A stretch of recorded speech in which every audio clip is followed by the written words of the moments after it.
अस्सलाम वालेकुम नाजरीन, मैं मोहम्मद असलम हुसैन सियासत की खबरों में आप सबका इस्तकबाल करता हूँ। नए ज़रूरी क़ानून के खिलाफ एहतजाज करने वाले किसानों का धरना बदस्तूर जारी है। किसान जुमे की रात सिंध की सरहद पर गुजारे हैं। किसानों की मीटिंग आज होने जा रही है। इस मीटिंग में यह फैसला किया जाएगा कि किसान दिल्ली की तरफ मार्च करेंगे या वहां एहतजाज जारी रखेंगे। किसानों को दिल्ली के बुरारी मैदान में एहतजाज करने की इजाजत दे दी गई है, लेकिन किसान अब भी सिंध की सरहद पर खड़े हैं। किसान रात भर सिंघू बॉर्डर पर डटे रहे। किसान 6 महीने का राशन लेकर निकले हैं। सुबह 9 बजे पंजाब से मिली खबर के मुताबिक पंजाब से फतेहगढ़ साहब से किसानों का एक बड़ा जुट्ठा दिल्ली आ रहा है। ये सभी सिंघू बॉर्डर पर जमा किसानों के साथ शामिल हो जाएंगे। दिल्ली के टिकरी बॉर्डर पर भी किसान जमा हो चुके हैं। इसे देखते हुए यहाँ हिफाजती दस्ते तैनात कर दिए गए हैं। हिंदुस्तान की दारुल-ए-हुकूमत दिल्ली में कोरोना वायरस थमने का नाम नहीं ले रहा है। वज़ारत सेहत की जानिब से जारी बुलेटिन के मुताबिक दिल्ली में 27 नवंबर को 5482 नए मामले सामने आए हैं, जबकि 98 मरीजों की मौत हो गई है। पिछले 24 घंटों में 5937 मरीज ठीक भी हुए हैं, जिसके बाद दारुल-ए-हुकूमत दिल्ली में एक्टिव केसेस की तादाद अब 38,181 हो गई है। पीडीपी सदर और साबिक चीफ मिनिस्टर जम्मू कश्मीर महबूबा मुफ्ती और उनकी लड़की इल्तिजा ने दावा किया कि इन्हें इनके मकान में जेर हिरासत रखा गया है ताकि वो जनूबी कश्मीर के जिला पुलवामा में गिरफ्तार पार्टी कायद वहीदुर रहमान पर इनसे मिलने इनके घर ना जा सकें। नायब सदर नेशनल कॉन्फ्रेंस उमर अब्दुल्ला ने इस पर अपने रद्दमल में कहा कि शख्सी आज़ादी हुकूमत की इनायत नहीं होती कि वो जब चाहे इसे दे और वापस ले ले। महबूबा मुफ्ती ने अंग्रेजी और उर्दू में ट्वीट किया कि मुझे फिर से गैर कानूनी हिरासत में रखा गया है। सुप्रीम कोर्ट ने रिपब्लिक टीवी के एंकर अर्नब गोस्वामी और दीगर 2 अफराद की उबरी जमानत 4 हफ्तों तक बढ़ा दी है। इसने कहा कि अदलिया को यह यकीनी बनाना चाहिए कि फौजदारी कानून किसी को हरासा करने का आला ना बने। सुप्रीम कोर्ट ने अपने तफसीली फैसले में जमानत देने के हाई कोर्ट के इख्तियारात के मुख्तलिफ पहलुओं का जायजा लिया।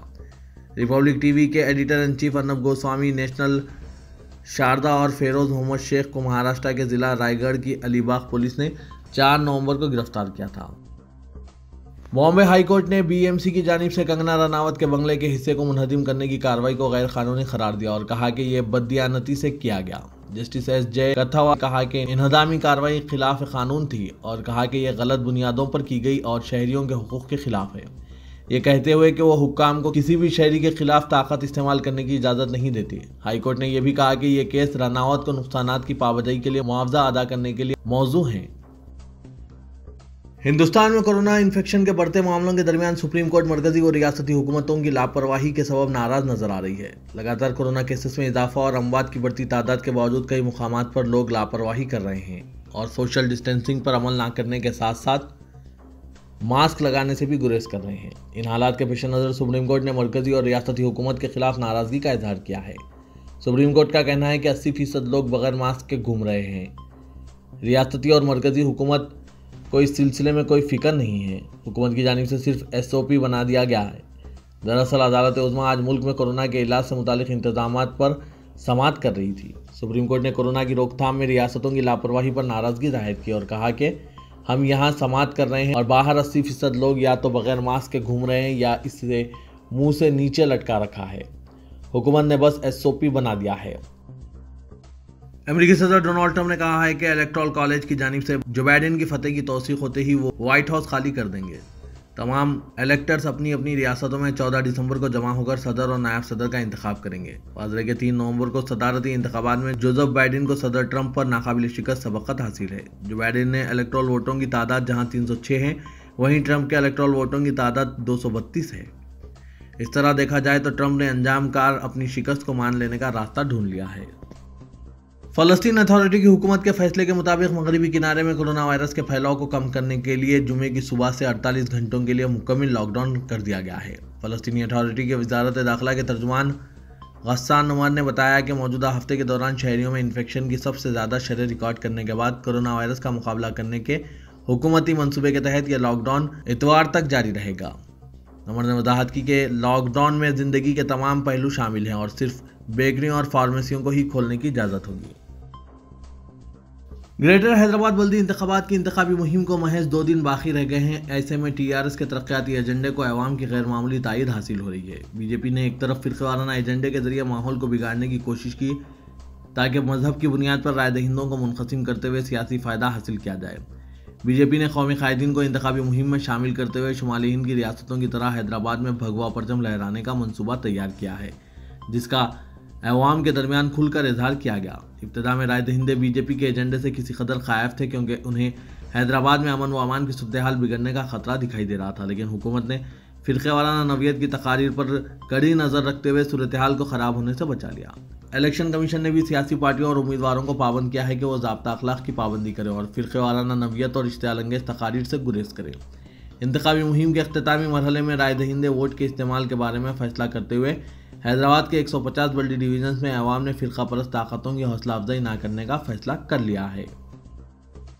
तेलंगाना राष्ट्र समिति जैसी सियासी पार्टी और केसीआर जैसी क़यादत की मुल्क भर में कोई नज़ीर नहीं मिलती। इन ख्यालात का इज़हार जनाब मोहम्मद महमूद अली वज़ीर दाखिला तेलंगाना ने किया। उन्होंने आज जामबाग डिवीज़न के इंतखाबी जलसे को मुखातिब किया। मोहम्मद महमूद अली ने पैदल दौरा करते हुए राय दहिंदों से मुलाकात की और दरगाह यूसुफैन रहमतुल्लाह अलैह के करीब जलसे को मुखातिब किया। इस मौके पर incharge Jambagh division Tariq Ansari, state secretary TRS मौजूद थे। मोहम्मद महमूद अली ने कहा कि केसीआर हुकूमत के मिसाली इक़दामात को पूरा मुल्क कदर की निगाह से देखता है और शहर के पुरअमन माहौल के सबब सरमायादार राग़िब हो रहे हैं। महमूद अली ने कहा कि तेलंगाना की आवाम किसी भी सूरत में फ़िरका परस्तों को बर्दाश्त नहीं करेगी। बैलेट पेपर पर रायदही से नौजवान असल वाकिफ नहीं है, इनमें शऊर उजागर किया जाना ज़रूरी है। मजलिस बल्दी आज़ीमतर हैदराबाद में 1 दिसंबर को होने वाले इंतखाबात के सिलसिले में तेलंगाना रियासती इलेक्शन कमीशन की जानिब से बैलेट पेपर पर इंतखाबात के इनेकाद का फैसला किया गया है और इस फैसले को बेशतर तमाम सियासी जमातों की तायद हासिल हुई है। लेकिन अब जैसे जैसे रायदही का दिन करीब आता जा रहा है, नौजवान असल जो गुज़िश्ता 10 सालों के दौरान बैलेट पेपर पर इंतखाबात का मुशाहिदा नहीं किया है और इलेक्ट्रॉनिक वोटिंग मशीन पर वोट डालने की आदी रही है, इन्हें समझाने में दुश्वारियों का सामना करना पड़ रहा है और सियासी जमातों और उम्मीदवारों की जानिब से नौजवान राय दहिंदों को रायदही के अमल से वाकिफ़ करवाने के लिए छोटे छोटे वीडियो और तमसीली रायदही के अमल पर मुश्तमिल वीडियो का सहारा लिया जा रहा है और इन्हें सोशल मीडिया के जरिए राय दहिंदों तक पहुँचाने की कोशिश की जा रही है। नौजवान राय दहिंदे जो कि बैलेट पेपर पर रायदही का तजुर्बा नहीं रखते, इन्हें रायदही के अमल से वाकिफ़ करवाया जाना नागुज़ीर है। इस बात का एहसास सियासी जमातों और उम्मीदवारों को अब हो रहा है। वज़ीर-ए-आज़म नरेंद्र मोदी आज हैदराबाद वैक्सीन तैयार करने वाली कंपनी भारत बायोटेक का दौरा कर रहे हैं।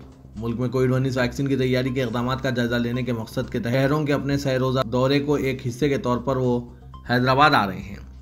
शेड्यूल के मुताबिक मोदी आज तकरीबन 4 बजे शाम हकीमपेट एयरपोर्ट स्टेशन पहुंचेंगे, जहां से वो जेन्यूम वैली में वाक़ भारत बायोटेक जाएंगे, जहां कोविड वैक्सीन की तैयारी का काम जारी है। Indian council of medical research के इश्तराक से कंपनी की जानिब से कोरोना वायरस के लिए देसी साख्ता टीका तैयार किया जा रहा है। भारत बायोटेक के ओहदेदार वज़ीर-ए-आज़म को वैक्सीन की तैयारी के मुख्तलिफ मराहिल से वाकिफ़ करवाएंगे।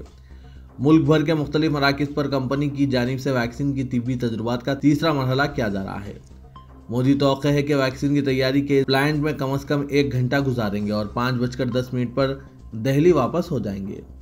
ऐसी क़यास आराइयाँ भी की जा रही है कि Modi greater Hyderabad municipal corporation के इंतखाबात के लिए बीजेपी की मुहिम में भी हिस्सा लेंगे, लेकिन ज़राए ने कहा कि इनके प्रोग्राम में कोई सियासी सरगर्मी शामिल नहीं है। बीजेपी के कौमी सदर जगत प्रकाश नड्डा ने आज कहा कि GHMC इंतखाबात के बाद TRS ज़वाल पजीर हो जाएगी। आज GHMC इंतखाबात में पार्टी उम्मीदवारों के लिए इंतखाबी मुहिम में हिस्सा लेते हुए JP नड्डा ने कहा कि हैदराबाद की तेज़ रफ्तार तरक्की बीजेपी के जरिए ही मुमकिन है। बीजेपी मनसूबाबंद अंदाज में हैदराबाद को तरक्की की बुलंदियों पर ले जाएगी।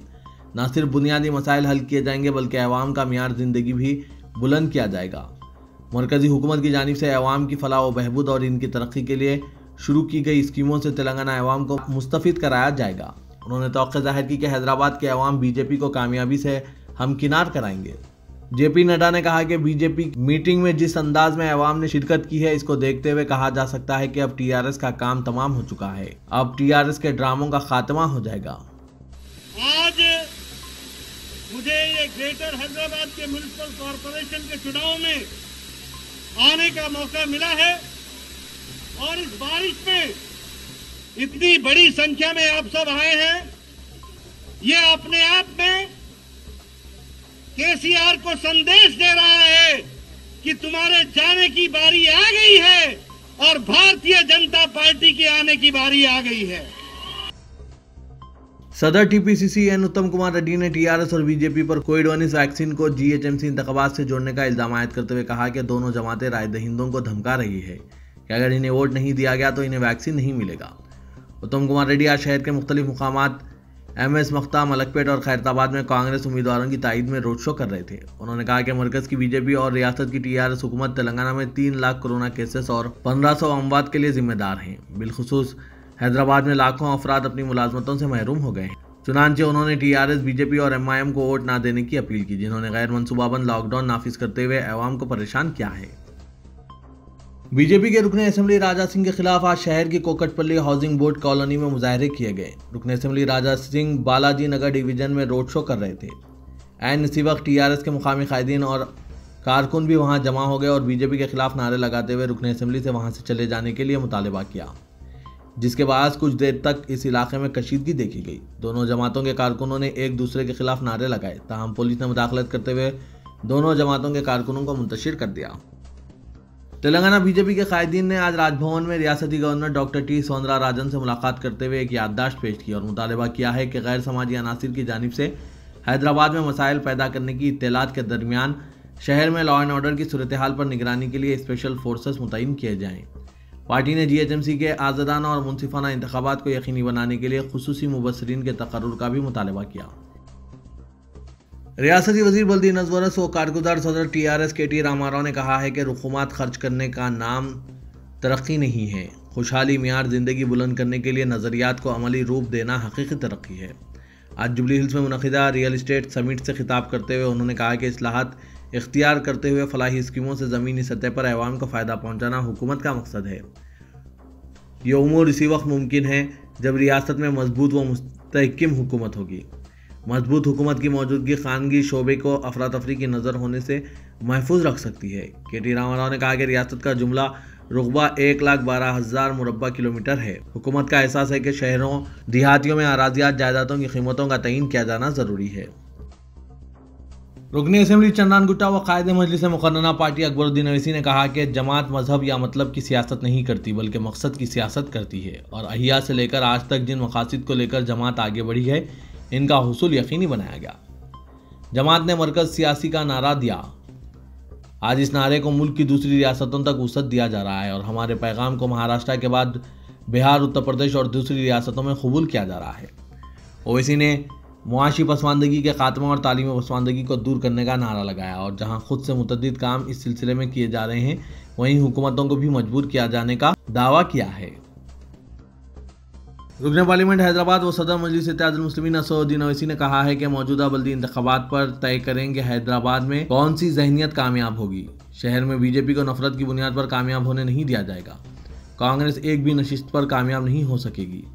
हैदराबादी अपने शहर में फिरकाराना हमआहंगी के माहौल को मुतासिर होने नहीं देंगे। शहर हैदराबाद की मुश्तरका तहजीब के तहफ़्फ़ुज़ फुस्ताई ताकतों को रोकने के लिए अमन को दरहम बरहम करने की कोशिशों में रुकावट पैदा करने, शहर की तरक्की के लिए बीजेपी को इबरतनाक शिकस्त से दोचार करना ज़रूरी है।